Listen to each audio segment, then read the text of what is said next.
예, 평안하셨습니까? 서로 인사 좀 나눠볼까요? 사랑합니다. 한번 하시죠. 예.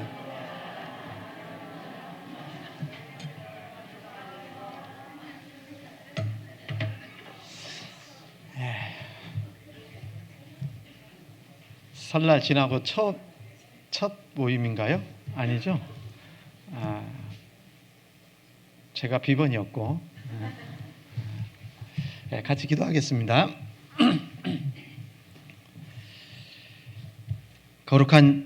거룩하시고 자비로우신 살아계신 하나님 아버지, 참으로 감사합니다. 죄로 인해 영원한 지옥에 갈 수밖에 없는 저희들을 예수 그리스도께서 이 땅에 오셔서 우리가 받아야 될 저주와 심판을 예수님이 친히 담당하시고 십자가에서 피 흘려 돌아가심으로 우리의 모든 죄를 영원히 용서해 주시고 값없이 구원해 주신 은혜 참으로 감사합니다. 구원해 주셨을 뿐만 아니라 주님의 몸된 교회 안에서 함께 교제해 주시고 또 주님을 위해 복음을 위해 살아갈 수 있는 귀한 기회도 허락해 주신 것을 감사합니다. 이곳에 주님의 몸된 교회를 세워주시고 또 복음을 전케해 주신 주님 참으로 감사합니다. 우리 경주교회를 통해서 우리 주변에 아직까지 구원받지 못한 많은 잃어진 영혼들에게 이 귀한 복음을 온전하게 전할 수 있도록 역사해 주시옵소서. 우리 경주교회를 통해서 참으로 많은 영혼들이 구원을 받음으로 하나님께 영광이 될 수 있도록 역사해 주시옵소서. 내일부터 시작되는 새해 첫 대전도 집회를 통해서도 많은 사람들 하나님 말씀 앞에 인도될 수 있도록 도와주시고 말씀을 듣는 영혼들 한 영혼도 잃어지지 않고 모두가 다 구원을 받고 주님의 은혜 가운데 남은 생에도 살아갈 수 있도록 역사해 주시기를 간절히 바라고 원합니다. 이를 위해서 우리 모든 형제 자매님들 함께 기도하고 또 수고하고 희생하는 가운데 한 주간 복음을 위해 귀하게 쓰임받는 시간들 될 수 있도록 역사해 주시옵소서.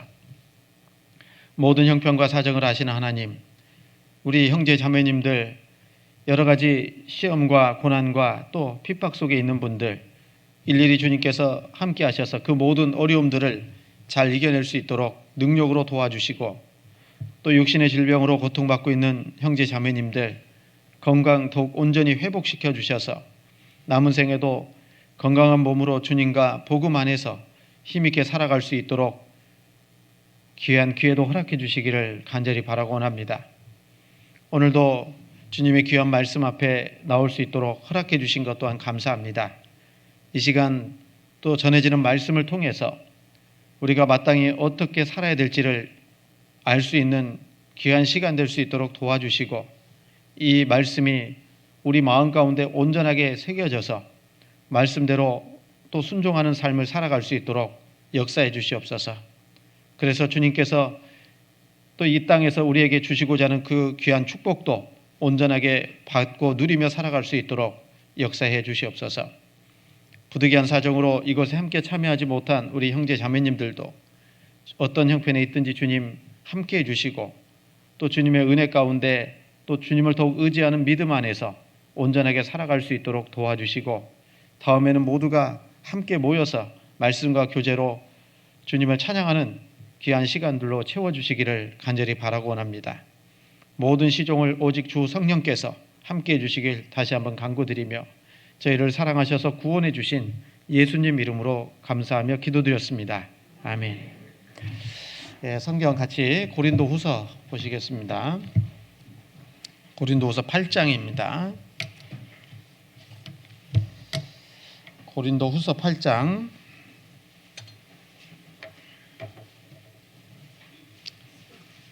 신약성경 293페이지입니다.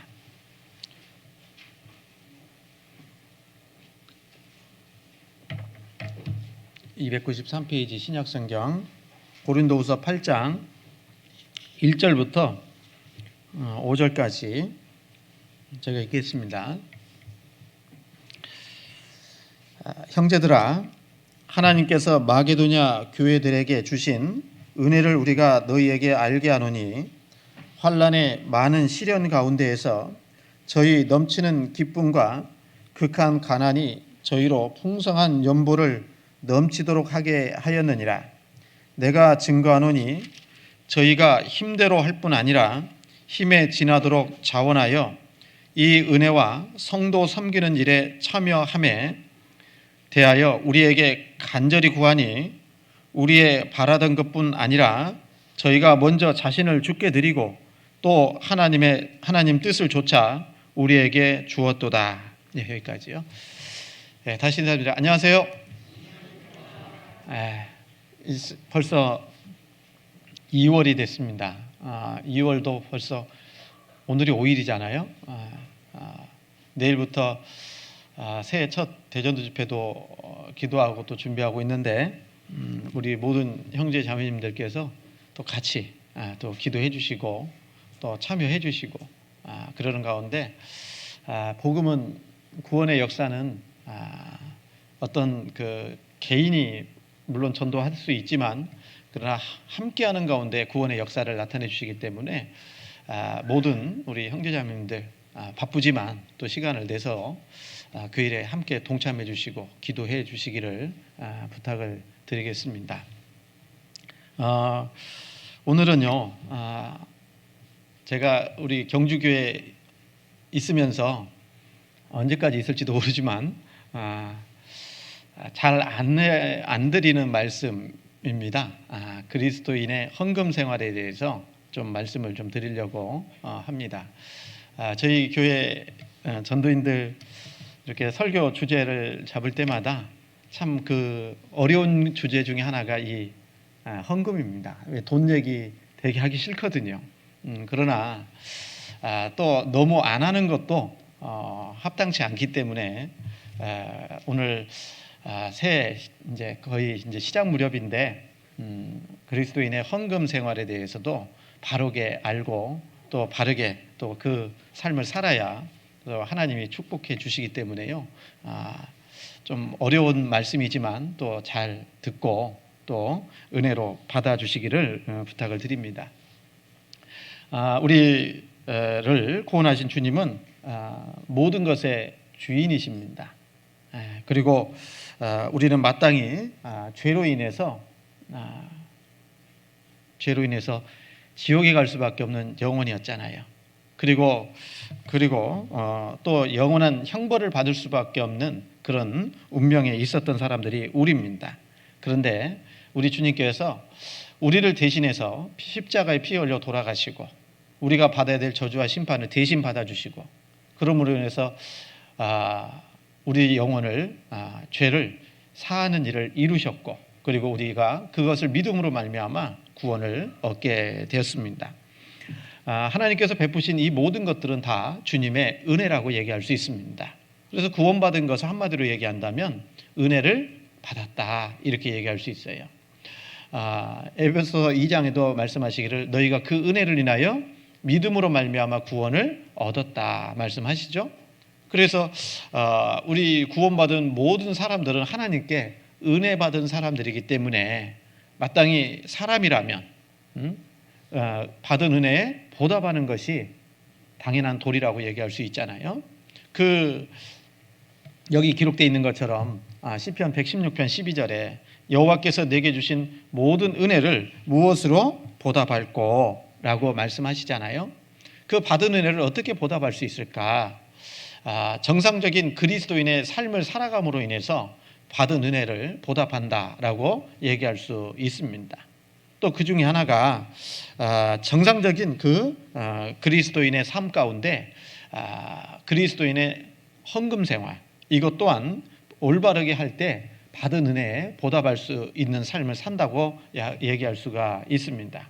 그리고 하나님은 그 그리스도인의 합당한 그 헌금 생활을 통해서 정상적인 그런 헌금 생활을 통해서 그거에 따른 축복을 하나님이 주시겠다고 또 약속을 하셨거든요. 그러니까 하나님은 우리에게 무엇이 부족해서 막 달라고 하시는 분이 아니라 우리의 축복을 위해서 우리의 그 영적 부요를 위해서 헌금도 정상적으로 하기를 원하시는 겁니다. 그래서 오늘 그리스도인의 헌금 생활과 관련해서 좀 한 시간 말씀을 드리고 그리고 그것이 우리 삶의 양식이 되고 또 힘이 됐으면 좋겠다. 그리고 정상적인 헌금 생활을 함으로 인해서 우리 모든 형제자매님들이 정말 주님이 주시는 축복을 더욱더 온전하게 받고 누리면서 살았으면 좋겠다 하는 그런 마음으로 말씀을 드리고 싶습니다.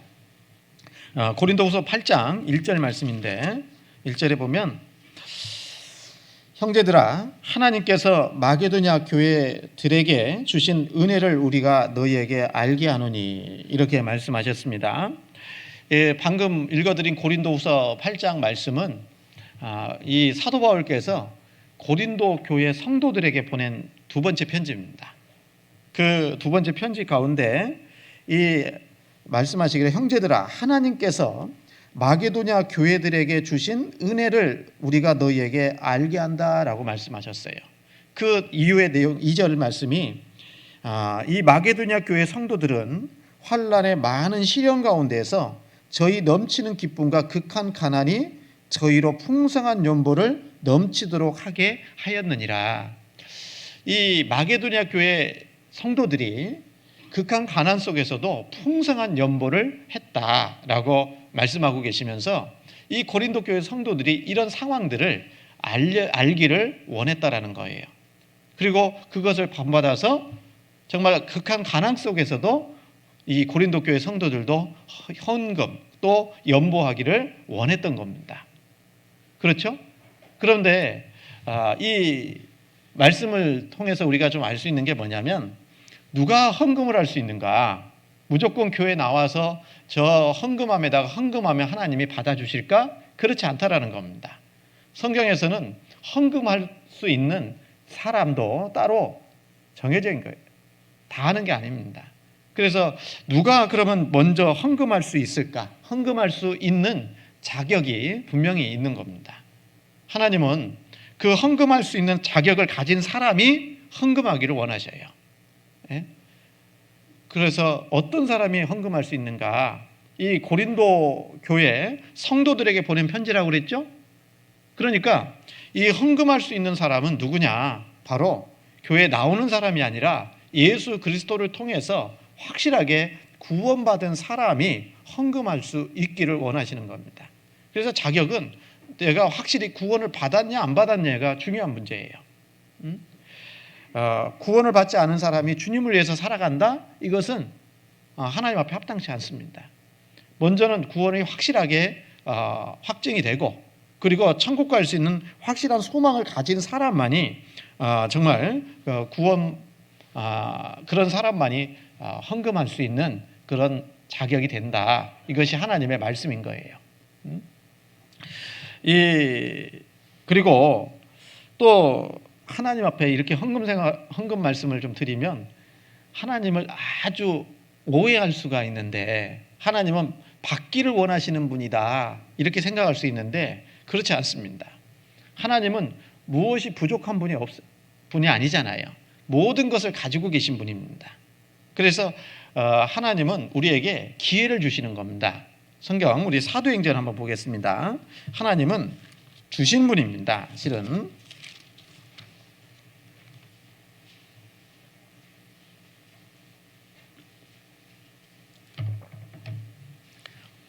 사도행전 17장 24절입니다. 사도행전 17장 24절입니다.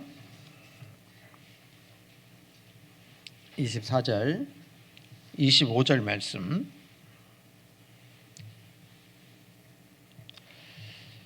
24절 25절 제가 읽겠습니다. 우주와 그 가운데 있는 만유를 지으신 신께서는 천지의 주제시니 손으로 지은 전에 계시지 아니하시고 25절 같이 읽겠습니다. 또 무엇이 부족한 것처럼 사람의 손으로 섬김을 받으시는 것이 아니니 이는 만민에게 생명과 호흡과 만물을 친히 주시는 자이심이라. 하나님은 어떤 분이라고요? 무엇이 부족해서 섬김받으려고 하시는 분이 아니라 인생에게 모든 필요한 것들을 다 주시는, 그래서 여기 만민에게 생명과 호흡과 만물을 친히 주시는 자이심이라고 말씀하셔요. 그래서 하나님은요, 우리에게 이 25절 후반절에 있는 말씀처럼 생명을 주셨고, 이 생명은 영생을 얘기합니다. 그리고 호흡은 육신의 생명을 얘기합니다. 그래서 육신의 생명도 하나님이 주셨고, 영혼의 생명도 하나님께서 주셨고, 그리고 만물을 친히 주시는 자이심이라. 우리에게 이 땅에서 살아갈 수 있는 모든 필요한 것들을 다 누가 주셔요? 하나님이 주시고 있는 거예요. 그래서 하나님께서 우리에게 주시고 그것을 우리는 누리면서 살고 있는 거라는 겁니다. 그러니까 이 말씀 드릴 때 헌금하라고 하니까 하나님이 뭔가 부족한갑다. 그러지 않습니다. 하나님은 완전하신 분입니다. 그리고 우리의 헌금하지 않아도 하나님은 모든 것을 다 이루실 수 있는 분입니다. 그런데 하나님께서는 구원받은 성도들에게 그것에 동참할 수 있는 기회를 주시는 거다라고 말씀을 드릴 수 있는 겁니다. 그러니까 우리는요, 먼저는 하나님께서 주시는 분이라고 그랬잖아요. 그러니까 먼저 하나님께 드리기 전에 먼저 받아야 되는 거예요. 무슨 얘기인지 아시죠? 이 세상에 먼저 하나님께 드려서 받을 수 있는 사람은 아무도 없다라고 말씀하셔요. 왜? 모든 것이 하나님의 것이기 때문에 그래요. 욥기 보시죠. 욥기 41장.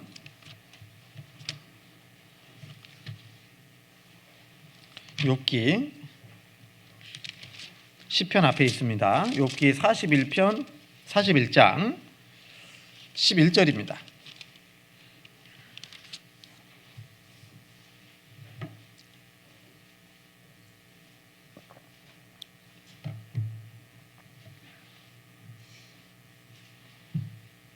(11절) 말씀 또 같이 한번 읽겠습니다.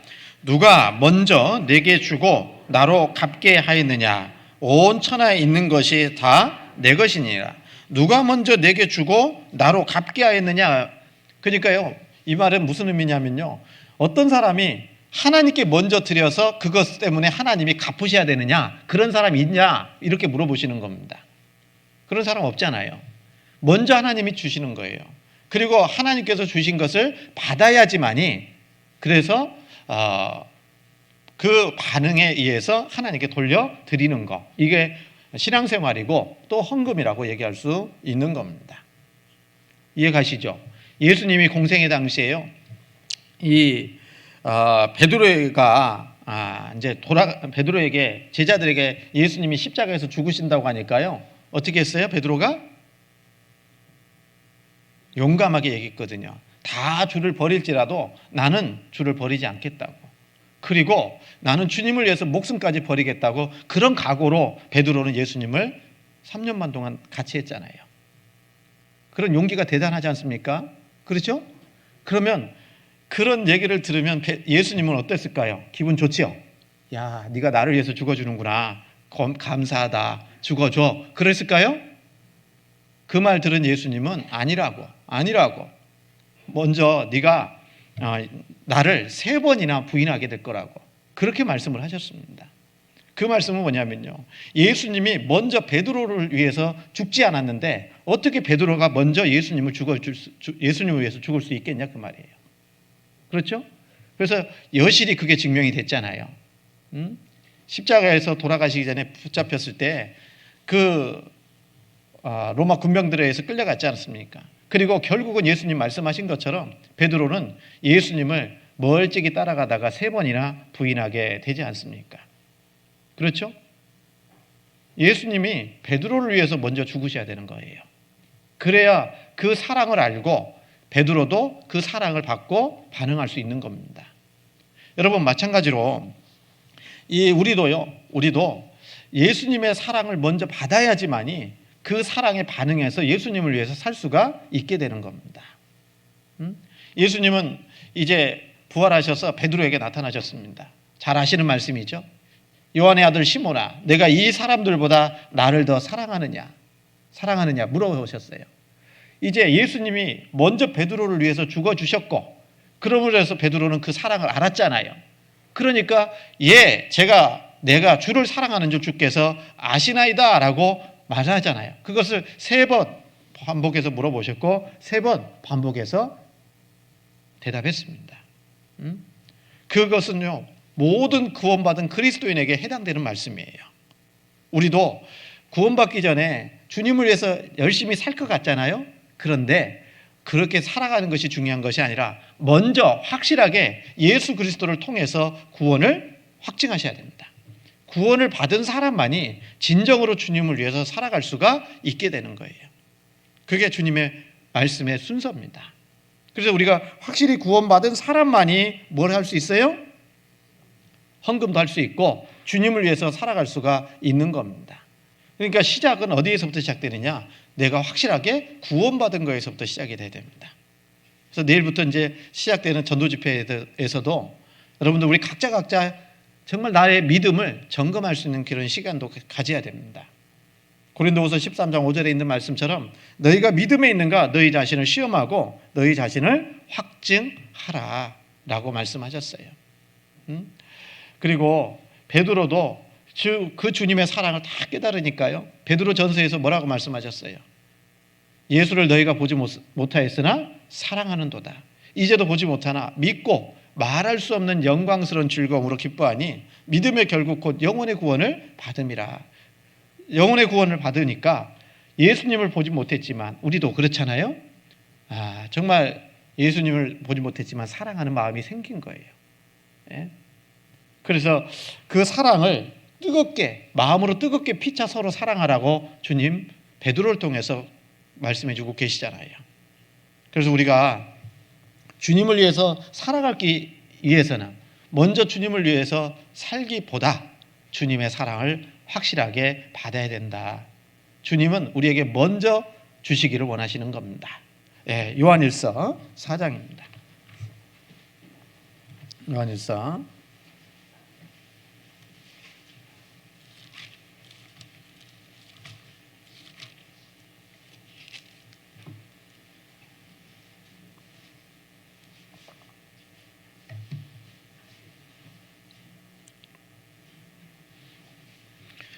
4장 9절입니다.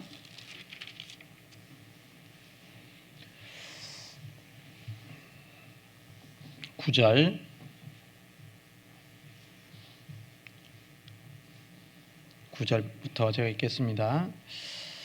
9절. 하나님의 사랑이 우리에게 이렇게 나타난 바 되었으니 하나님이 자기의 독생자를 세상에 보내심은 저로 말미암아 우리를 살리려 하심이니라. 사랑은 여기 있으니 우리가 하나님을 사랑한 것이 아니요 오직 하나님이 우리를 사랑하사 우리 죄를 위하여 화목제로 그 아들을 보내셨음이니라. 사랑하는 자들아, 하나님이 이같이 우리를 사랑하셨은즉 우리도 서로 사랑하는 것이 마땅하도다. 이 요한일서에 있는 말씀을 통해서도요, 사랑이 먼저 어디서부터 시작됐는지를 가르쳐주고 있잖아요. 여기 9절에 있는 말씀처럼 하나님의 사랑이 우리에게 이렇게 나타난 바 되었으니 하나님이 자기의 독생자를 세상에 보내심은 저로 말미암아 우리를 살리려 하심이라. 구원받게 하려고 했다 그 말이거든요. 10절에 사랑은 여기 있으니 우리가 하나님을 사랑한 것이 아니요 그랬죠. 먼저 우리가 하나님을 사랑한 게 아니라 오직 하나님이 우리를 사랑하사 우리 죄를 위하여 화목제로 그 아들을 보내셨음이니라. 먼저 하나님이 우리를 사랑하신 거예요. 먼저. 그렇죠. 먼저 하나님께서 사랑하셨고 그 사랑을 받은 형제 자매들은, 성도들은 11절에 있는 말씀처럼 사랑하는 자들아, 이제 사랑하는 자가 된 거예요. 구원받은 사람은 이제 사랑하는 자라고 표현하고 있어요. 구원받은 사람을 향해서. 사랑하는 자들아, 하나님이 이같이 우리를 사랑하셨은즉, 이렇게 사랑했으니까 우리도 서로 사랑하는 것이 어떻다고요? 마땅하도다, 당연한 거다라고 말씀하고 계시는 겁니다. 그러니까 이 구원받은 그리스도인들이요, 신앙생활을 하는 데 있어서 먼저 덤빌 것이 아니라, 열심히 살아보려고 그럴 것이 아니라, 정말 중요한 것은 내가 정말 하나님의 사랑을 온전하게 받았는가, 이것이 중요한 거예요. 그렇죠? 16절입니다. 4장 16절. 16절 같이 한번 읽겠습니다. 하나님이 우리를 사랑하시는 사랑을 우리가 알고 믿었노니 하나님은 사랑이시라. 사랑 안에 거하는 자는 하나님 안에 거하고 하나님도 그 안에 거하시느니라. 이제 구원받은 성도들은요, 하나님의 사랑 안에 거하라고 말씀하고 있는 겁니다. 그러니까 하나님의 사랑을 깨닫지 못한 사람한테 하나님의 사랑 안에 거하라고 얘기할 수는 없잖아요. 그래서 먼저 하나님이 우리를 사랑하셨다, 먼저 주시는 분이 하나님이시다, 이렇게 얘기할 수 있어요. 그래서 그 사랑을 받았기 때문에, 하나님께로부터 받은 것이 있기 때문에 그것을 사랑하는 마음으로 돌려드리는 것, 이게 헌금이다라고 얘기하는 겁니다. 그래서 여러분, 우리는 헌금, 정상적인 구원받은 그리스도인이라면 헌금 생활하는 것도 당연해야 돼요. 마땅한 겁니다. 그런데 우리 교회는 참 헌금을 잘 안 가르쳐요. 어떻게 하는지도 모르는 분도 혹 계실 수 있어요. 네? 왜? 얘기 잘 안 하니까요. 그래서 1년에 한 번 정도는 이런 말씀을 좀 드려야 그리스도인들도 헌금을 해야 되는 것을 아셔야 또 하나님이 축복해 주시는 것을 누릴 수가 있으니까요. 그래서 말씀을 드리는 겁니다. 하나님께서 우리에게 주신 것들이 있어요, 없어요? 구원받고 구원의 선물도 주셨잖아요. 그리고 또 많은 것들을 우리에게 하나님께서 주셨지 않습니까? 시간도 주셨고, 물질도 주셨고, 재능도 주셨고, 이 모든 것들을 다 주셨지 않습니까? 그래서 내가 가지고 있는 거 있어요. 그것을 하나님께서는요, 우리가 하나님의 뜻대로 돌려드리기를 원하시는 거예요. 시편 119편에 보면은 소유라는 것이 있다, 이렇게 말씀하시면서 내 소유는 이것이니 곧 주의 법을 지킨 것이니이다 라고 말씀하셨어요. 하나님 보시기에 소유의 개념을 딱 정할 때 우리의 기준으로만 생각하지 말고 말씀의 기준으로 생각해 보면 좋을 것 같아요. 그래서 시편에 있는 아까 말씀드린 것처럼 119편에 내 소유는 이것이니, 내 소유가 뭐예요? 내가 가지고 있는 게 뭐예요? 시편 기자는 말했어요. 내 소유는 이것이니 주의 법을 지킨 것이니이다. 하나님 말씀을 지킨 것이, 말씀에 순종한 것이 진정한 소유다라고 말씀하고 있잖아요. 왜요? 그것은 영원히 남는 거기 때문에 그래요. 네? 그래서 오늘도 이렇게 말씀을 들으시면서요, 이게 하나님의 말씀이다라고 생각하고 그 말씀대로 순종하면 남을까요? 안 남을까요? 네? 남아요. 남아. 천국에서 영원한 나의 소유가 되는 겁니다. 그렇지 않습니까? 그리고 우리가요, 정말 주님과 함께 고난받는 것도 나의 소유라고 얘기할 수 있어요. 그것을 믿음으로 바라봤기 때문에 이 노아는요, 우리 히브리서 11장에 있는 말씀처럼 믿음으로 노아는 바로의 공주의 아들이라는 칭함을 거절하고 도리어 하나님의 백성과 함께 고난받기를 그랬잖아요. 몰라요? 몰라요? 아시잖아요. 찾겠습니다. 히브리서 11장.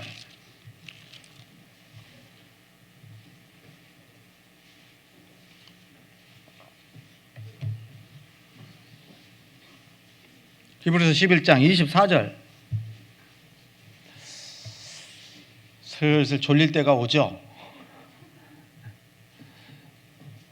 히브리서 11장 24절 말씀, 24절부터 26절까지 말씀을 같이 한번 읽도록 하겠습니다. 믿음으로 모세는 장성하여 바로의 공주의 아들이라 칭함을 거절하고 도리어 하나님의 백성과 함께 고난받기를 잠시 죄악의 낙을 누리는 것보다 더 좋아하고 그리스도를 위하여 받는 능욕을 애굽의 모든 보화보다 더 큰 재물로 여겼으니 이는 상주심을 바라봄이라. 모세가 바로의 공주의 아들로 살았잖아요. 바로의 궁에서. 그죠? 아니에요? 그렇잖아요.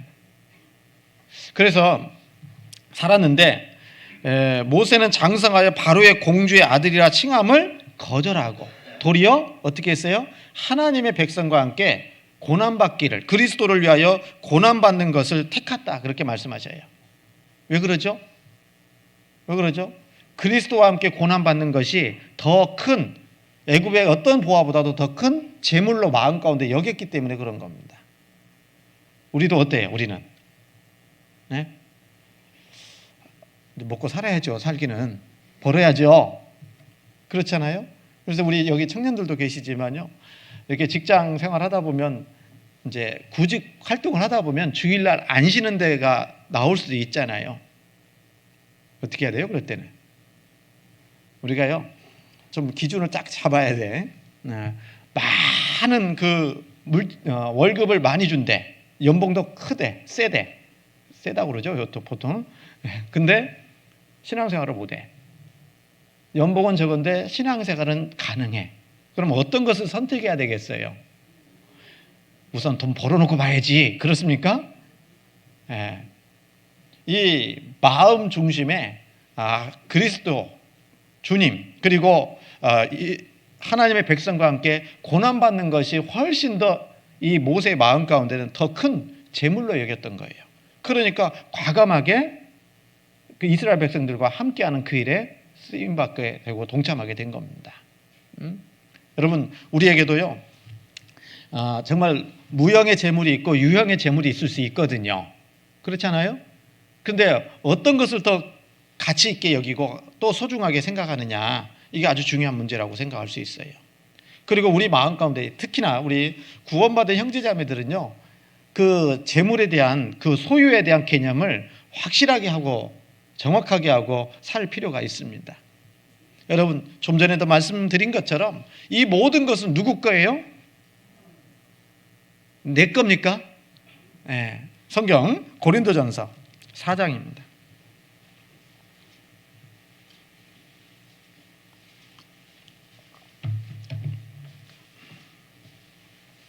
고린도전서 4장 7절입니다.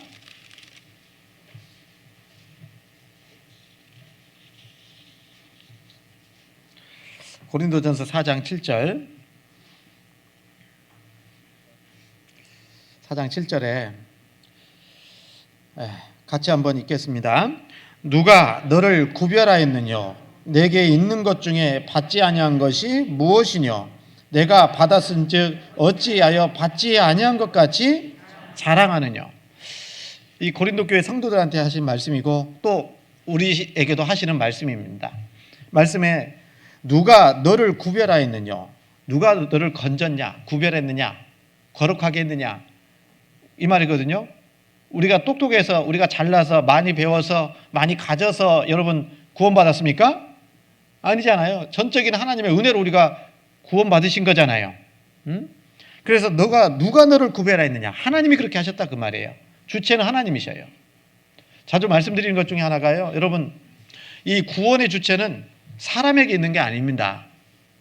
그 사람에게 있는 것이 아니라 구원의 그 주체는 하나님에게 있어요. 하나님이 구원하시기도 하고 그렇지 않기도 하시는 겁니다. 사람이 구원받고 싶다고 해도 하나님의 뜻에 합당치 않으면 구원 못 받습니다. 이해 가십니까? 그래서 요한복음 1장 12절에 보면 영접하는 자 곧 그 이름을 믿는 자들에게는 하나님의 자녀가 되는 권세를 주셨으니 이는 혈통으로나 육정으로나 사람의 뜻으로 나지 아니하고 오직 하나님께로서 난 자들이니라. 위로부터 난 자들이니라. 이렇게 돼 있어요. 그래서 이 말씀 가지고 영접하는 자 곧 그 이름을 믿는 자들에게는 하나님의 자녀가 되는 권세를 주셨다. 이 말씀 하나 가지고 영접식 기도, 그러면 영접 기도하면 구원받았다는 얘기를 하는 사람들이 있어요. 잘못된 겁니다. 그래서 내가 영접 기도를 했기 때문에 구원받았고 영접 기도를 안 했기 때문에 구원이 아니다. 이건 사람이 만들어낸 교리라는 거예요. 여러분, 그렇게 해서 구원받는 게 아니잖아요. 하나님 앞에 자기가 철저하게 죄인인 줄을 알아야지 구원이 돼요. 지옥 가기를 정말 나 이제 죽으면 당장 죽으면 지옥 갈 수밖에 없겠구나, 이 사실을 알아야 하나님께 구원받기를 간절히 바라는 마음이 있을 거 아닙니까? 그 마음을 하나님이 보시고 구원해 주시는 겁니다. 그래서 구원의 주체는 사람에게 있는 것이 아니라 하나님께 있는 겁니다. 잘못된 겁니다. 그건 영접식 구원 이런 부분들은 잘못된 거예요. 자, 그래서 우리 누가 너를 구별하였느냐? 하나님이 우리를 구원해 주셨잖아요. 그죠? 구원해 주신 분도 하나님이시고 또 7절에 누가 너를 구별하였느냐? 내게 있는 것 중에 받지 아니한 것이 무엇이뇨? 그랬습니다. 여러분, 우리가 태어날 때요, 태어날 때 한 수십억 자산 가지고 나오신 분 있습니까? 다 빈손 주고 왔잖아요. 공수래? 공수거라고 얘기하지 않습니까? 맞죠? 맞잖아요, 여러분. 그럴 때 지금 이렇게 살펴보면요, 많이 있어요, 없어요?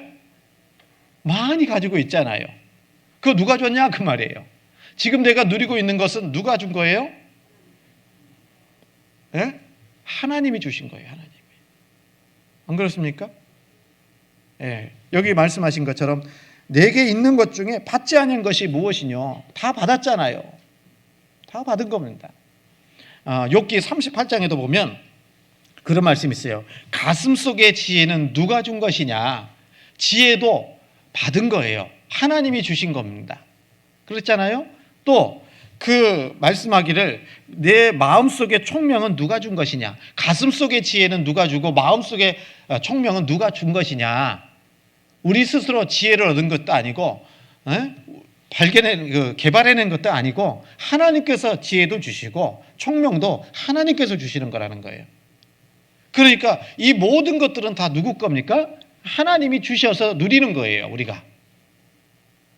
그거에 대한 정확한 개념을 가져야 되는 겁니다. 맞죠? 예? 그래서 누가 너를 구별하였느냐? 내게 있는 것 중에 받지 아니한 것이 무엇이뇨? 내가 받았은즉 어찌하여 받지 아니한 것 같이 자랑하느냐 그랬거든요. 예? 이런 마음을 가지지 않으면요, 모든 것이 주님의 것이라고 생각하지 않으면 아까워요, 안 아까워요? 드린다고 하면 하나님을 강도처럼 생각할 수 있어요. 예? 하나님 거니까 하나님께 돌려드린다. 그러면 마음 편하죠. 주님의 것을 주님께 돌려드리는데 무슨 문제가 되겠냐 그 말이에요. 그것을 철저하게 알고 실천했던 사람이 다윗 왕입니다. 아시죠? 다윗이 왕이 될 수 있는 그런 자질은 모르겠습니다만 상황은 왕이 될 수 있는 상황이 아니었잖아요. 사무엘 선지자가 기름 부으러 갔는데 이 다윗은 막둥이여가지고 어디에 있었어요? 양 돌보고 있었어요. 사무엘도 당연히 이새의 아들 중에 누가요? 맏아들이 왕이 될 거라고 그 사람 기름 부으러 간 거예요. 그런데 딱 첫째 와서 보니까 왕이 될 만한 그런 육신적으로 보니까 그런 거예요. 그래서 기름 부으려고 하니까 하나님이 막았잖아요.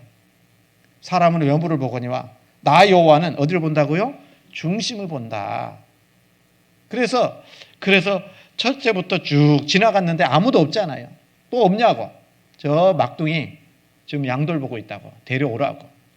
그래서 기름 부음을 받고 왕이 됐잖아요. 그죠? 그리고 왕이 된 것도 하나님의 은혜예요. 맞죠? 그리고 전쟁에서 승리한 것도 하나님 앞에 하나님의 은혜로, 능력으로 얻어진 거잖아요. 그리고 많은 전리품을 얻었다 그 말이에요. 그렇잖아요. 그 많은 것들은 다 누구 것이라고요? 다윗 것 아니라 하나님께서 주신 거다라고, 하나님의 것이라고 철떡같이 믿으니까 다윗은 그 많은 전리품으로 얻은 모든 것들을 다 드릴 수가 있었다 그 말이에요. 이해가십니까? 우리도 다윗만큼 헌금했으면 좋겠다 이런 마음이 좀 들었어요. 얼마나 드렸는데. 예? 성경에 보니까요, 다윗이 하나님께 드린 것이 금 3,000달란트, 은 7,000달란트를 드렸다고 이렇게 좀 대략 성경 말씀 가운데 있어요. 금이 얼마를 드렸냐면요, 얼마라고요?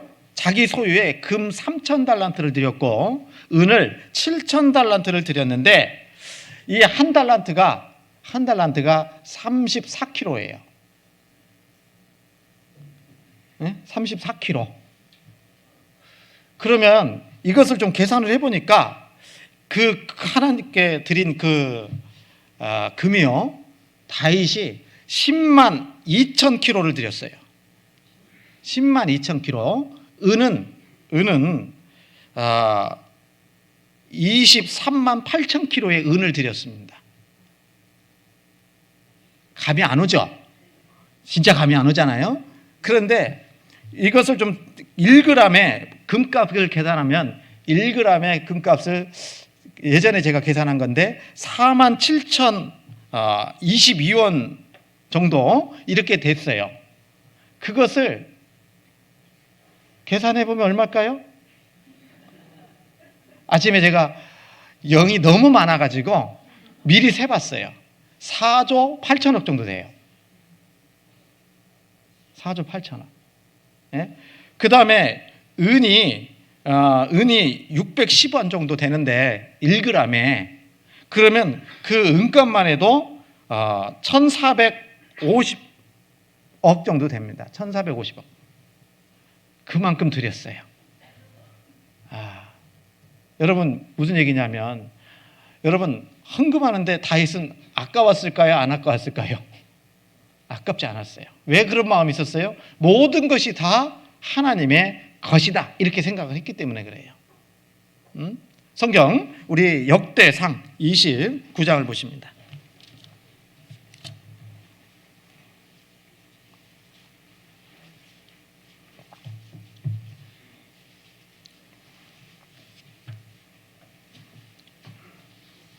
역대상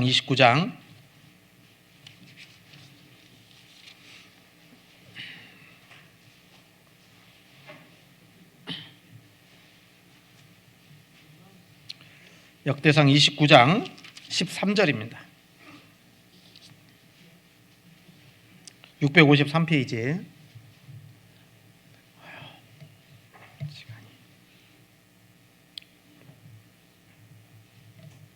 자, 613절부터 제가 읽겠습니다. 우리 하나님이여, 이제 우리가 주께 감사하며 주의 영화로운 이름을 찬양하나이다. 나와 나의 백성이 무엇이간데 이처럼 즐거운 마음으로 드릴 힘이 있었나이까. 모든 것이 주께로 말미암아 싸우니 우리가 주의 손에서 받은 것으로 주께 드렸을 뿐이니이다. 주 앞에서는 우리가 우리 열조와 다름이 없이 나그네와 우고한 자라. 세상에 있는 날이 그림자 같아서 머무름이 없나이다. 우리의 하나님 여호와여, 우리가 주의 거룩한 이름을 위하여 전을 건축하려고 미리 저축한 이 모든 물건이 다 주의 손에서 왔사오니 다 주의 것이니이다. 이제 다윗은요, 성전 건축하기를 가장 열망했던 사람이 다윗인데 선지자를 통해서 건축을 하지 말라고 말씀을 드렸어요. 그래서 실망해서 포기한 게 아니라 이제 그 아들 솔로몬이 왕이 되면 성전을 건축할 거니까 미리 다 준비를 한 겁니다. 미리 준비해 준 거예요. 그래서 그 준비할 때 다윗과 그의 백성들이 즐거운 마음으로 하나님께 드렸다 그 말이에요. 드릴 수 있었던 게 뭐죠? 이 모든 것이 다 주님께로부터 받은 것을 주님께 돌려드렸을 뿐이고, 그리고 이 모든 것은 다 주님의 것입니다 라는 마음이라는 거예요. 이런 마음이 있으면 기쁨으로 즐거움으로 주님께 드릴 수 있겠죠. 예? 이런 마음이 아니면요, 하나님 또 뺏어가려고 그러네, 이렇게 마음이 불편해져요. 그래서 우리가요, 정말 그 물질에 대한 그 소유에 대한 개념을, 그런 마음을 가지고 사셔야 돼요. 그렇죠? 그리고 우리가 살아가면서요, 주님을 섬겨야지 물질을 섬겨서는 안 되잖아요. 재물을 섬겨서는 안 되잖아요. 그런데 살아가다 보면 많은 사람들이 하나님을 섬기는 것보다 물질을 섬기는 삶을 살아가는 사람들이 너무나 많은 거예요. 구원받은 그리스도인은 그러면 안 되잖아요. 마태복음 6장도 보십니다. 마태복음 6장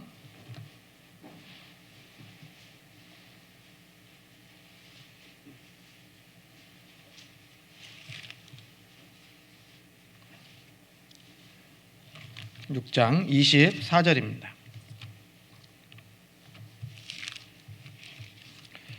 마태복음 6장 24절.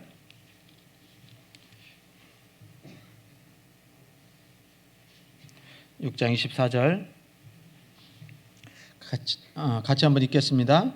한 사람이 두 주인을 섬기지 못할 것이니 혹 이를 미워하며 저를 사랑하거나 혹 이를 중히 여기며 저를 경히 여김이라. 너희가 하나님과 재물을 겸하여 섬기지 못하느니라. 이 모든 것들이 다 주님 것이라는 것도 인정해야 되고요. 그리고 우리가 살아가는데 누구든지 섬긴다라는 거예요. 누구를 섬기든지 섬기게 돼 있어요. 그래서 재물을 섬기든지 하나님을 섬기든지 선택해야 됩니다. 맞죠? 누구를 섬길까요? 여기서는 하나님이요 하면서 살아가는 모습은 재물을 섬기는 것처럼 살아갈 수도 있다, 그 말이거든요. 자, 그래서 여러분, 우리가 주님을 섬기는 모습으로 살아야 되잖아요. 그것이 하나님께서 우리에게 주신 것들을 다시 하나님께 돌려드리는 모습 속에서 주님 섬기는 삶을 살아가는 겁니다. 성경 우리 앞에 19절입니다. 19절에 6장 19절에 너희를 위하여 보물을 땅에 쌓아두지 말라. 거기는 좀과 동록이 해하며 도적이 구멍을 뚫고 도적질하느니라. 오직 너희를 위하여 보물을 하늘에 쌓아두라. 거기는 좀이나 동록이 해하지 못하며 도적이 구멍을 뚫지도 못하고 도적질도 못하느니라. 내 보물이 있는 그곳에는 내 마음도 있느니라. 마음이 어디에 있어야 돼요? 하나님께 있어야 되면 하나님의 뜻대로 이렇게 쭉 살아갈 텐데, 마음이 어디에 있으면요? 물질에, 재물에 있으면 그것을 위해서 살아가는 거예요. 한마디로 얘기하면요. 그게 섬기는 겁니다. 여러분, 우리가 주님 안에 우리의 섬기는 대상이 바로 물질이 아닌, 재물이 아닌 하나님이시라는 것을 분명하게 해야 되잖아요.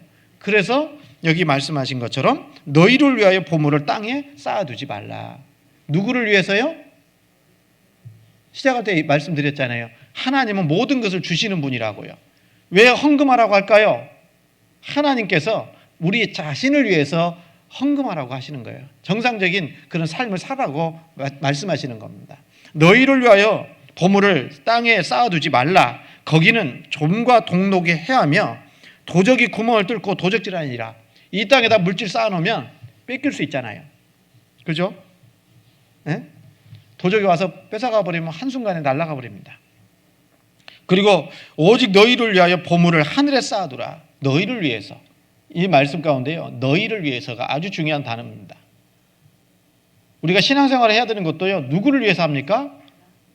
우리 자신을 위해서 신앙생활을 하는 것이지 하나님을 위해서 하는 게 아니에요, 실은요. 네? 착각하지 마세요. 무슨 얘기인지 아시죠? 어떤 분들은 이제 죄송한 얘기지만요, 교회가 나를 위해서 존재한다고 생각하시는 분들이 있어요. 하나님도 나를 위해서 존재하는 것처럼 생각합니다. 여러분, 자주 말씀드리지만요, 교회가 나를 위해서 무엇인가 해주기를 바라기 전에 먼저 내가 하나님을 위해서 어떻게 살아야 될지, 교회를 위해서 무엇인가를 해야 될까를 먼저 생각하는 것이 순서 아니겠습니까? 예?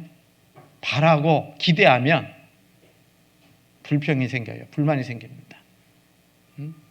여기 말씀하신 것처럼 우리 자신을 위해서 신앙생활하는 거예요. 맞죠? 교회 오는 것도요, 내 신앙을 위해서, 내 자신을 위해서 교회 오는 겁니다. 그래요, 안 그래요?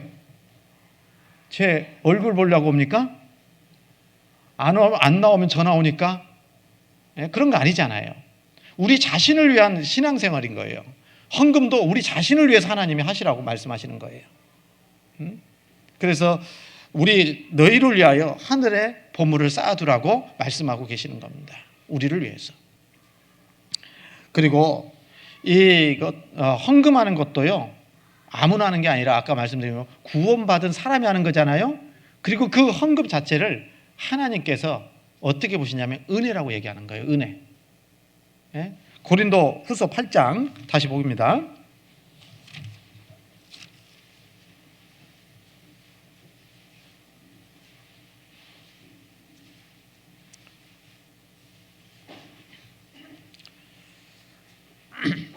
고린도후서 8장 1절에 형제들아, 하나님께서 마게도냐 교회에게 주신 은혜를 우리가 너희에게 알게 하노니 그랬잖아요. 은혜가 뭐죠? 마게도냐 교회들에게 주신 은혜를 그랬거든요. 이게 헌금이에요. 헌금. 헌금도 은혜의 하나의 모습이다 그 말이에요. 예? 그래서 우리도요, 은혜 받았잖아요. 은혜를 표현할 거 아니에요. 표현해야 될 거 아니에요. 그게 헌금이에요. 그래서 우리 구원받은 그 그리스도인들은요, 정말 하나님께 받은 은혜가 있다면 주님을 섬기듯이 헌금에도 적극적으로 동참해야 됩니다. 이해 가시죠? 그게 나를 위한 것이 됩니다. 나를 위한 것이 돼요. 그리고 왜 우리가 신앙생활은 주님을 섬기는 신앙생활이잖아요. 삶이잖아요. 그래서 주님을 섬길 때에 왜 주님을 섬겨야 되느냐? 우리는 정말 부유해진 사람이 됐거든요. 맞죠? 안 부유해요? 부유하잖아요. 아니, 주님을 가졌으면 다 가진 거지 뭐. 비록 다른 사람에 비해서 많이 가진 건 없다 하더라도요, 모든 것이 되시는 주님이 나의 소유가 됐잖아요. 주님이 내 것이 됐잖아요. 응? 맞죠? 그러니까 우리는 가장 부유한 사람이 됐어요. 그래서 그 주님은 우리를 부욕해 하시기 위해서 어떻게 했어요? 낮아지셨거든요. 8장 앞에 보시면 그 9절에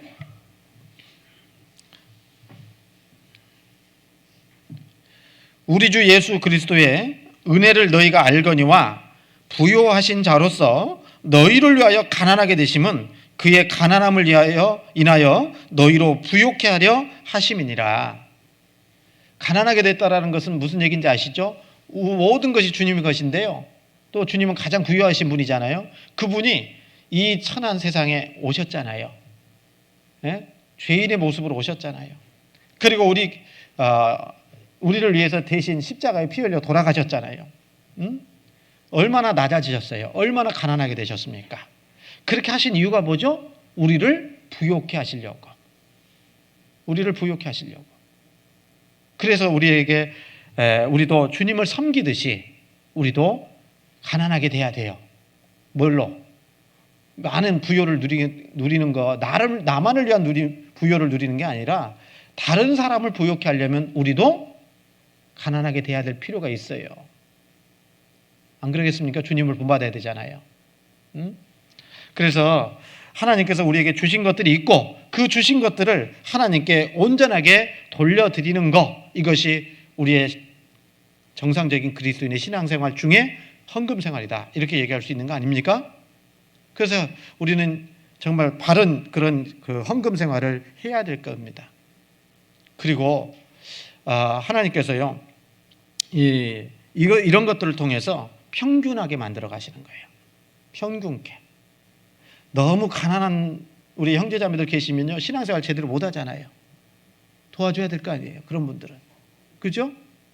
하나님께서 먼저 많은 것을 주셨다면 그건 나만을 위해서, 내 가족만을 위해서 쓰라고 주신 것이 아니라 정말 주변에 있는 우리 옆에 있는 형제자매들을 위해서, 복음을 위해서 쓰라고 맡기신 거다 그 말이에요.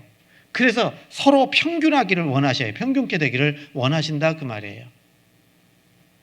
무슨 얘기인지 아시죠?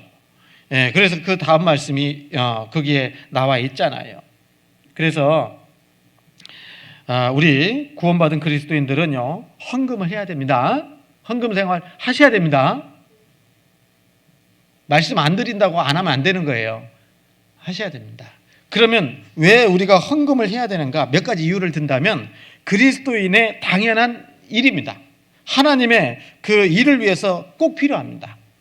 하나님께서 그렇게 그 먼저 구원받은 형제자매들의 드리는 그 물질을 통해서 하나님의 일을 행하시기 때문에 그래요. 당연한 거잖아요. 하나님이요, 그냥 금괴를 갖다가 하늘에서 뚝 경주교회 주차장 앞에다 딱 떨어지면 좋겠죠. 그렇게 안 하십니다. 왜요? 우리의 수고와 희생을 통해서 하나님이 영광 받기를 바라셔요. 그리고 우리가 하나님 앞에 하는 수고, 희생, 이것을 통해서 하나님 우리에게 뭘 주기를 원해요? 영광과 상급을 주시기를 원하셔요. 기회를 주시는 겁니다. 주님을 위해서, 복음을 위해서, 교회를 위해서 살 수 있는 기회를 하나님이 주시는 거예요. 주시려고 하는 겁니다. 그래서 우리는요, 당연한 일이다라고 말씀드릴 수 있어요. 그리고 헌금의 가장 큰 대표적인 헌금이 뭐죠? 11조잖아요. 11조. 좀 이따 말씀드리겠지만 11조가요 율법이 아닙니다. 율법이 아니에요. 이 11조는요 모든 것이 하나님의 것이라는 그 믿음, 생각, 마음, 그거에서 10분의 1을 하나님께 돌려드리는 겁니다. 그게 11조예요. 그래서 11조는 다 하셔야 됩니다. 왜요? 하나님이 다 주신 것들이 있기 때문에 그래요. 그리고 우리가 왜 헌금을 해야 되냐면 우리 형제자매님들을 그 수고와 땀 흘려서 벌은 그 돈을 가지고 형제자매들을 섬겨야 되기 때문에 그래요. 성경 8장 4절입니다. 8장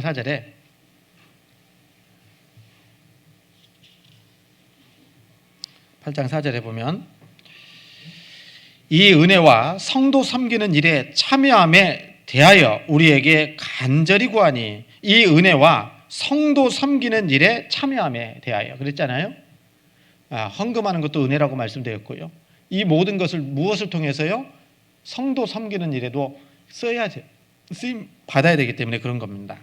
그리고 또 우리가 좀 전에 말씀드린 것처럼 가난한 형제자매들이 있잖아요. 그 가난한 형제자매들 도와줘야 돼요? 나 몰라라 해야 돼요? 도와줘야 되잖아요. 8장 14절입니다. 8장 14절. 이제 너희의 유효한 것으로 저희 부족한 것을 보충함은 후에 저희 유효한 것으로 너희 부족한 것을 보충하여 평균하게 하려 함이라 그랬잖아요. 이제 교회 안에서도요 조금 더 여유가 있는 분들이 계시고 정말 가난한 분들도 계시고 그럴 수 있잖아요. 그런데 항상 부자입니까? 항상 여유가 있습니까? 나중엔 또 어떻게 될지 몰라요. 인생과 세옹지 말하니까. 예? 그렇지 않습니까? 그래서 지금 이제 여유, 여기 유여라고 하니까 좀 이해하기가 좀 그런데 여유 있는 분, 예? 좀 여유가 있는 것을 더 하나님께 드려서 좀 부족한 분들에게 보충해주고, 나중에 또 상황이 바뀔 수 있잖아요. 그럴 때 또 그때 여유가 있는 분들이 또 교회를 통해서 가난한 사람들을 더 돌봐주고, 이런 일들을 행하기를 원하시는 거예요, 하나님이요. 그래서 여러분, 우리는 서로 돌아보는 가운데 정말 그 먹을 것이 없어서 굶고 계신 분은 없는지 살펴야 되잖아요. 그러면 교회를 통해서, 연보를 통해서 도와줘야 되잖아요. 그리고 이제 자주 말씀드리는 것 중에 또 하나가, 직접 도와주는 것은 좀 위험합니다. 형제자매님들이 직접 도와주는 건 좀 위험해요. 나중에 잘못하면 채권 관계처럼 이상한 관계가 좀 맺어질 수 있기 때문에 좀 도와주더라도 교회를 통해서, 오른손이 하는 일을 왼손이 알게, 그렇게 하면 안 되잖아요. 그래서 누가 어떻게 했는지 모르게 도와주면 서로 그래서 교제가 돼가는 거거든요. 그래서 좀 어려운 형편에 있는 형제자매들이 있다면 교회에 말씀하시고 그 교회를 통해서 또 하잖아요. 그리고 우리가 작년인가요? 재작년인가 우리 그 태풍 와가지고 어려웠던 교회들 헌금해서 도와주기도 하고 그랬죠? 코로나 때문에 많이 모이지 못하는 그 해외 교회를 위해서 우리가 헌금도 하고, 그런 것들이 우리가 성경대로 구원을 받았으니까 성경대로 실천하는 모습이잖아요. 그래서 어려운 형제자매들을 위해서도 그렇게 해야 되고, 우리가 또 이 물질을 드리는 것은, 헌금하는 것은 복음을 위해서 그래요. 복음을 위해서. 성경 빌립보서 4장입니다.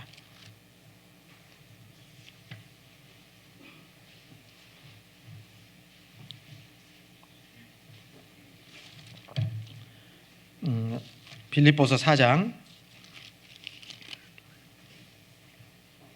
15절입니다. 빌립보서 4장 15절. 빌립보 사람들아, 너희도 알거니와 복음의 시초에 내가 마게도냐를 떠날 때에 주고받는 내 일에 참여한 교회가 너희 외에 아무도 없었느니라. 데살로니가에 있을 때에도 너희가 한 번 두 번 나의 쓸 것을 보내었도다. 여기 보면 이 빌립보 교회 형제자매들은요, 사도 바울이 복음 전하는데 많은 그런 물질이 들어갈 거 아닙니까? 그때 이 빌립보 사람들아, 너희도, 이 마게도냐 교회입니다. 빌립보 사람들아, 너희도 알거니와 복음의 시초에 내가 마게도냐를 떠날 때에 주고받는 내 일에 참여한 교회가 너희 외에 아무도 없었느니라. 빌립보 교회 성도들만 복음 전할 때 사도 바울을 도와줬다 그 말이에요. 예? 그렇게 참여한 교회가 이 빌립보 교회 외에 없었다. 나중에는 이제 여러 교회가 함께 동참했습니다. 고린도 교회도 동참했습니다. 그런데 그렇게 하지 않으면 어떻게 복음을 전해요? 하나님의 역사가 나타날 수가 없잖아요. 그렇죠? 지금도 마찬가지입니다. 지금도 우리 형제자매님들의 그 피와 땀을 들여가면서 벌은 그 헌금을 가지고 복음을 전하는데 힘쓰는 거예요. 그렇지 않아요?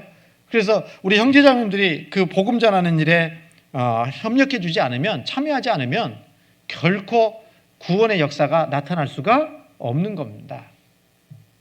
물론 하나님은 능력이 있기 때문에 다른 사람을 통해서도 그 일을 하실 수 있어요.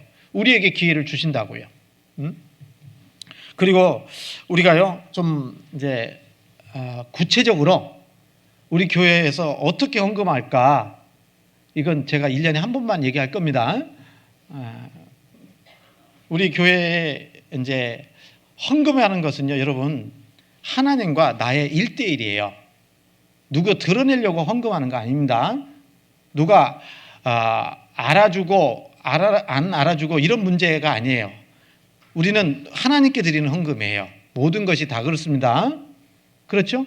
그래서 이 소식지에도 오늘 이제 특별하게 오늘 설교가 이거였기 때문에 헌금 항목이 이런 거다라는 것도 말씀을 좀 제가 기록을 좀 해놨어요. 그렇죠? 그런데 이제 좀 얘기가 좀 들어보니까 제가 이 소식지에 나와 있는 이 헌금 항목은 우리 교회 전체 그 총회, 전국 교회가 이런 항목을 가지고 헌금을 하는 겁니다. 그런데 우리 교회에서 하는 거하고 좀 조금 명칭이 좀 달라요. 다르는데 소식지 한번 읽어보시면 됩니다. 그런데 이 헌금에는요, 헌금 종류에는 일반 종류의 헌금이 있고 특별 종류의 헌금이 따로 이게 두 가지로 크게 나눌 수가 있을 거예요.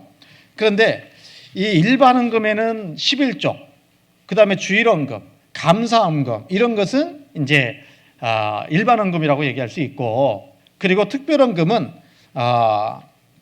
목적 헌금 있죠. 목적 헌금 있죠. 목적 헌금. 그 목적 헌금이 특별 헌금이라고 얘기할 수 있어요. 그게는 이제 건축 헌금, 세계 선교 헌금, 뭐 후원의 헌금 이런 것들이 있죠. 무슨 얘기인지 아시죠? 그래서 우리 교회에 크게 제가 이제 저기 꽂혀 있는 거 제 거 아닙니다. 가지고 올라왔어요. 여기 보면 여기 보면 우리 헌금 봉투에 11조, 주일, 감사, 건축 헌금 이렇게 돼 있잖아요. 여기에 소식지에도 그렇게 나와 있습니다. 나와 있는데 11조도 있고 그 다음에 뭐가 있어요? 주일헌금, 감사헌금, 그 다음에 건축헌금이 있는데 기타 헌금에다가 감사헌금과 주일헌금은 기록을 좀 해놨어요. 소식지에는. 이 주일날에도 우리 형제자매들은요, 빈손으로 성경에도 공수로 하나님 앞에 나오지 말라고 했어요. 그러니까 주일날에도 단 1,000원이라도 주일헌금 하는 것이 필요합니다. 많은 돈을 드리라는 게 아니에요. 그래서 이 주일헌금이라든가 감사헌금은 감사할 일이 생기면요, 감사헌금을 하면 되는 거고요. 주일헌금은 매 주일날 오실 때 이 헌금 봉투에다가 단 1,000원만이라도 안 하는 것보다 참여하는 것이 중요한 거다. 이렇게 말씀을 좀 드리고 싶어요. 아시겠죠? 그리고 또 이제 다른 거에는 여기 보면은 우리 교회에서 하는 게요. 여기 선교회비가 있어요. 선교회비. 이게 이제 총회에서, 소식지는 총회에서 쓰는 용어를 좀 정리한 겁니다. 이 선교회비는요, 여기는 이제 우리 헌금봉 때는 총회 선교라고 돼 있는데 이것은 이제 선교회비예요. 이 선교회비는 우리 교회 시작할 때부터 국내 어려운 교회를 도와주고 자립한 교회에 무이자로 이렇게 대출해서 드리거든요. 자립하면 돈이 많이 좀 필요하잖아요, 목돈이. 그럴 때 쓰고요. 그 다음에 이 선교회비는, 그리고 전도인들, 전국에 우리 전도인들이 600명이 넘어요. 그 600명의 전도인들이 양성하는데 공부하고 배우고, 공부하고 배우는 똑같죠.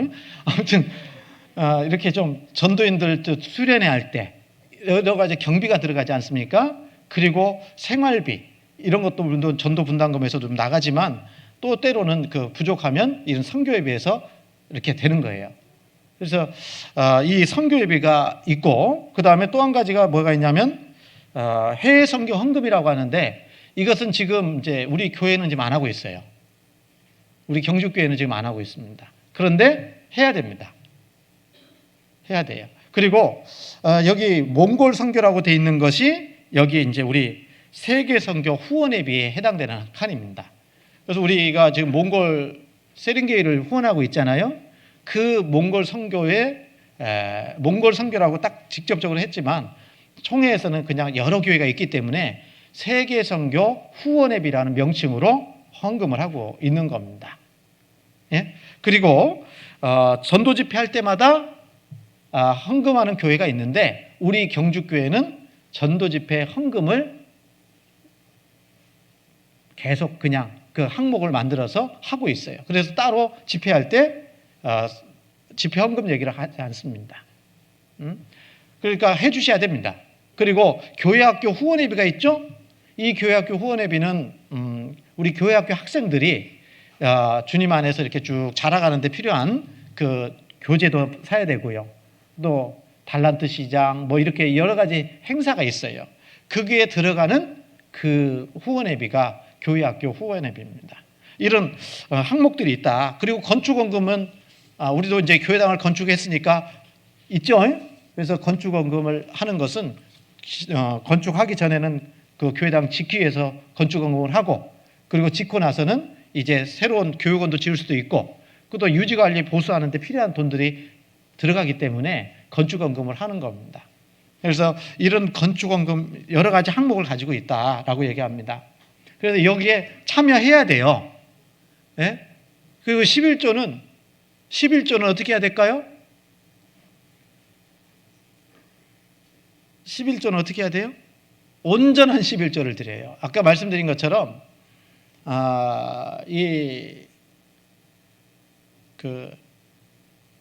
모든 것이 다 주님의 것이고 그것이 인정되는 마음으로 그 중에 10분의 1을 하나님께 드리는 거예요.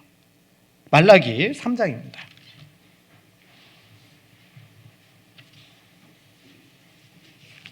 말라기 3장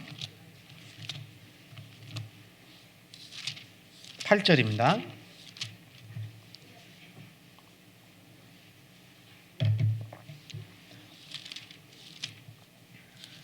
이 11조는요, 한 모세를 통해서 주어진 율법 이전에도 11조를 했어요. 아브라함도 11조 드렸죠? 예? 이삭도 드렸잖아요. 야곱도 드렸습니다. 그러니까 11조 하는 것은 율법이야, 이거 아닙니다. 모든 것이 주님의 것이기 때문에 주님께 다시 돌려드리는 거예요. 그게 11조입니다. 그러면서 8절에 말라기 3장 8절에 여기 보시면 사람이 어찌 하나님의 것을 도적질하겠느냐, 그러나 너희는 나의 것을 도적질하고 또 말하기를 우리가 어떻게 주의 것을 도적질하였나이까 하도다. 이는 곧 11조와 헌물이라 그랬잖아요. 11조 하지 않으면, 확실히 구원받은 사람이 11조 생활을 하지 않으면 뭐죠? 하나님 보시기에 도적이라 합니다. 도적이라는 거예요. 그래서 11조와 헌물하지 않는 것은 하나님 앞에 정말 구원받은 사람이라면 도적질을 하고 있는 거다. 이렇게 책망하실 겁니다. 그리고 9절에 너희 곧 온 나라가 나의 것을 도적질하였으므로 너희가 저주를 받았느니라. 11조 헌물하지 않으니까 이스라엘 백성들에게 뭐가 내려요? 저주가 내려졌다. 이렇게 말씀하고 계십니다. 그러면 11조와 헌물을 하면 반대가 나오겠죠? 뭐가 나와요? 저주 아닌 축복이 우리에게 주어지겠죠. 11조와 헌물을 온전하게 하면. 그래서 10절에 같이 한번 읽겠습니다. 만군의 여호와가 이르노라 너희의 온전한 11조를 창고에 들여 나의 집에 양식이 있게 하고 그것으로 나를 시험하여 내가 하늘 문을 열고 너희에게 복을 쌓을 곳이 없도록 붙지 아니하나 보라. 그랬죠? 온전한 11조를 하나님께 한번 드려봐라. 그러면 하나님께서요 복 주시겠다고 안 주시겠다고요? 조금 주시겠다고요? 풍성하게 주시겠다고요? 풍성하게 주시겠다고. 그래서 온전한 11조를 하라라고 말씀을 하셔요. 온전한 11조.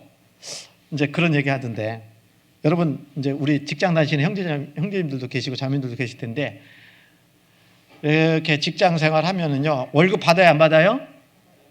받으면 11조 해야 되죠? 새 전이에요? 새 후예요? 막 고민하시는 분들 많더라고요. 새 전입니다. 소득의 11조예요. 소득의 11조. 그래서 그렇다고 해서 11조 다 했다고 해서 10분의 9는 내 마음대로 사용해도 되는 거 아닙니다. 모든 것이 주님 거라고 했으니까 주님께 10분의 1을 드리고, 그렇죠? 먼저 드리고, 그리고 다음에 이제 10분의 9도 하나님의 뜻대로 사용하기를 하나님 원하시는 거예요. 그게 11조예요. 그러니까 10분의 1 딱 정확히 100만 원 수입돼가지고 10만 원 딱 드렸어요. 나머지 90만 원 가지고 자기 마음대로 쓰고 다녀요. 그건 온전한 11조가 안 돼요. 네? 그 10분의 9도 정말 하나님의 뜻 가운데서 잘 사용해야 돼요. 그게 온전한 11조를 하는 거예요. 그러므로 인해서 하나님이 그 삶을 보고 축복해 주시는 거다 그 말이에요. 우리 자매님들은 직장생활 안 하죠? 안 하시는 분 많죠? 그래서 11조 안 합니까? 해야 됩니다. 왜요? 생활비를 쭉 한번 계산해 보시면 돼요. 생활비를, 자기 생활비를 그 중에 10분의 1을 하나님께 좀 드려요. 그래서 전 성도가 11조를 다 하면 하나님의 역사는 지금보다 훨씬 더 크게 나타날 겁니다. 예? 그래서요, 해 주셔야 돼요. 11조 해야 됩니다. 감사할 일 많이 있죠? 감사헌금도 많이 하시고. 예? 주일원금은 정말 저도 이제 계속 하고 있지만 매주일 이제 다른 지역교회 가서 설교할 때는요, 우리 교회 안 합니다. 그 지역교회 가서 주일원금 하는데 우리 교회에서보다는 조금 더 하고 와요. 근데 여러분 꼭 하셔야 됩니다. 그리고 하는 것만큼 하나님이 더 축복해 주셔요. 아시죠? 예? 그래서 주일원금도 11조도 감사헌금도, 그리고 그 교회학교 학생들 있는 부모님들은 교회학교 후원회비 꼭 드시고, 교사 선생님들 꼭 드시고, 예? 그렇죠? 그 다음에 또 뭐 또 해야 되죠? 예. 솔직하게 얘기할게요. 지금까지 다 솔직하게 얘기한 겁니다. 예, 근데 이따가 좀 이제 우리 작년에 회개보고를 올해 전체 성도들 앞에서 할 계획입니다. 그래서 오늘 헌금 설교도 하는데 저희 빚이 10억 3천입니다. 그런데 이자가 막 올라가고 있어요. 그래서 작년 초에 240만 원, 50만 원이었거든, 원이자가. 그런데 올 초에 390만 원으로 올라갔어요. 그래서 그 이자가 그렇게 낮았을 때는 좀 더 이렇게 그 원금을 좀 상환할 수가 있었는데, 이자가 많이 올라가다 보니까 원금 상환하는 것이 좀 액수가 확 줄었어요. 그래서 이제 2월 달, 3월 달 이렇게 좀 회계 관련해 가지고 이제 원금 상환을 좀 하려고 하는데 그렇게 많이는 못 할 것 같아요. 그리고 5년 동안 작정한 거 했고, 그리고 작정한 거 해주셨기 때문에 건축, 이제 교회 안에서는 건축 작정 새롭게 하시는 당분간은 안 하려고 지금 계획을 하고 있어요.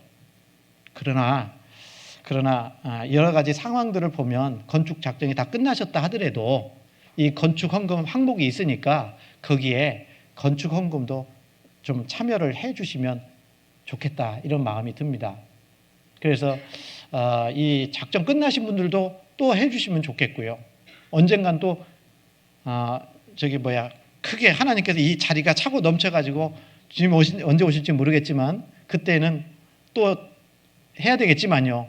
그 전까지는 좀 건축 작정이 끝나신 분들도 단돈 얼마라도 이렇게 마음에 작정하시고 이렇게 매달 해주시면 원금 상환하는데 큰 도움이 될 것 같아요. 정말 저는 기도하는데 1년에 1억 정도는 원금 상환을 해갔으면 좋겠다라는 마음인데 지금은 그럼 작년에 이제 살림을 해보니까 불가능합니다. 현재까지는 그래요. 그리고 올해는 지출 항목이 조금 더 그 규모가 더 커졌기 때문에 더 그럴 수밖에 없습니다. 그래서 건축 헌금도 좀 끝나신 분들도 또 하지 않으신 분들도 올해부터는 좀 건축 헌금 항목 있잖아요. 거기에 좀 참여를 해주시면 더욱더 고맙겠습니다. 그래서 빚이 있으면 그 주님의 일을 하는데 조금 위축은 되잖아요. 그죠? 막 할 수는 없잖아요. 빚이 이 정도인데, 이런 마음이거든요. 그래서 우리 주님 앞에 그런 그 마음으로 좀 해주시기를 부탁을 좀 드립니다. 그리고 마지막으로 이 헌금의 자세, 헌금하는 마음 자세가 좀 필요하잖아요. 첫 번째는요, 자원하는 마음으로, 자원하는 마음으로 해주셔요. 자원하는 마음으로. 그리고 두 번째로는요, 계획성 있게 좀 해주셨으면 좋겠어요. 미리 준비해야 됩니다. 헌금하는 것도 미리 준비해야 됩니다. 그러니까 교회 오시기 전에 주일 헌금 하려면 어떻게 해야 되죠? 집에서 교회 오시자마자, 물론 안 하는 것보다 낫겠지만 오시자마자 막 호주머니에서 돈 이렇게 해가지고 막 정신없이 하는 것보다 기도하는 마음으로 그렇게 꼭 해주시기를 바라고요. 미리 준비하셨으면 좋겠고요. 그리고 고린도후서 8장에 어떻게 하라고 했어요? 힘에 지나도록 하라고 그랬잖아요. 힘에 지나도록. 이 정도 이렇게 하나님 앞에 우리가 헌금 생활할 때요, 하나님께 뭐 적선 주듯이 이렇게 하면 안 돼요. 네? 정말 힘에 지나도록 해야 됩니다. 네? 그래서 해야 되고, 자원하는 마음과 좀 비슷한 마음이지만 나머지 네 번째로는 즐거운 마음으로 했으면 좋겠어요. 즐거운 마음으로. 그리고 또 한 가지로는요, 감사하는 마음으로 했으면 좋겠어요. 감사하는 마음으로. 그리고 진실성 있게 했으면 좋겠어요. 진실성 있게 이렇게 했는데 그 예를 든 게 아나니아와 삽비라예요. 아나니아와 삽비라. 무슨 얘기인지 알죠? 이 초대교회 아나니아와 삽비라가 둘이 땅을 팔아가지고 돈이 생겼는데 바쳤죠? 바치긴 바쳤는데 일부만 바치고 일부는 자기가 가진 거예요. 물어봤잖아요, 베드로가. 이게 다냐? 예, 이게 답니다. 거짓말한 죄 때문에 죽었잖아요. 예? 그래서 죽지는 않겠죠, 거짓말해도. 그러나 우리는 하나님 앞에 살아가는 모든 것이 진실돼야 되고, 헌금하는 그 삶도 진실된 헌금 생활을 해야 될 것 같아요. 그래야 하나님이 축복해 주지 않겠습니까? 그래서 우리 하나님께서요, 이렇게 하면 모든 축복을 하나님이 주셔요, 안 주셔요? 이 얘기를 해야 되겠더라고요. 하나님이 이렇게 살면, 이 정상적인 그리스도인으로서 헌금 생활을 정상적으로 하면 축복해 주시다는 약속이 있는데, 이걸 말하지 않는 것 자체가 좀 저는 직무유기 같아서 1년에 한 번 정도는 꼭 말씀을 좀 드려야 되겠다 하는 마음에 오늘 날 잡고 와서 말씀을 드렸습니다. 그래서요, 우리 형제자매님들 모두가 다 헌금에 같은 마음으로, 기쁜 마음으로 그리스도인으로서 정상적인 그런 헌금 생활을 하셨으면 좋겠다. 그러면 하나님이 축복해 줍니다. 왜 대답이 이래요? 축복해 줍니다. 예, 기도하겠습니다. 저희를 사랑하시는 하나님 감사합니다. 오늘 귀한 시간에 또 구원받은 그리스도인으로서 정상적인 그리스도인의 헌금 생활에 대해서 또 말씀을 통해서 교훈받았습니다. 우리 형제 자매님들에게 더욱더 은혜와 사랑으로 축복해 주시고 또 오늘 들은 말씀을 통해서 알게 된 것처럼 합당한 헌금 생활을 함으로 인해서 하나님께서 주시는 귀한 축복 속에 남은 생에도 또 살아갈 수 있도록 인도해 주시옵소서. 모든 시간들 또 이후에는 모든 삶 오직 주께만 온전히 의지합니다. 저희를 사랑하셔서 구원해 주신 예수님 이름으로 기도드렸습니다. 아멘.